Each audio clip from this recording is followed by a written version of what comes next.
جب کوئی عورت یعنی اچھا سوٹ خرید لے، سستا اسے لگے مل جائے، تو پھر وہ اپنی قریبی عورتوں کو بتاتی کہ فلاں برانڈ پہ ڈسکاؤنٹ لگا ہے اور اچھا سوٹ وہاں سے مناسب داموں مل رہا ہے، آپ بھی جا کے لے لو۔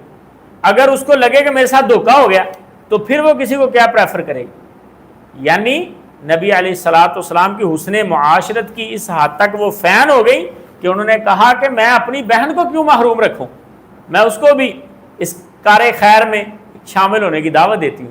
تو نبی علیہ الصلوۃ والسلام نے فرمایا یہ نہیں ہو سکتا۔ آپ نے فرمایا ان ذالک لا یحل لی، اللہ کی بندی وہ میرے لیے حلال ہی نہیں، میری سالی ہے، سالی اپنے بہنوئی کے لیے حلال ہے ہی نہیں۔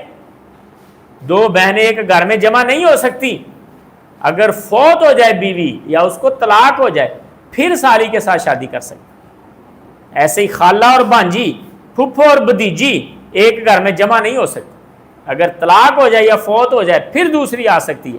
تو نبی علیہ الصلوۃ والسلام نے فرمایا وہ میرے لیے حلال نہیں ہے۔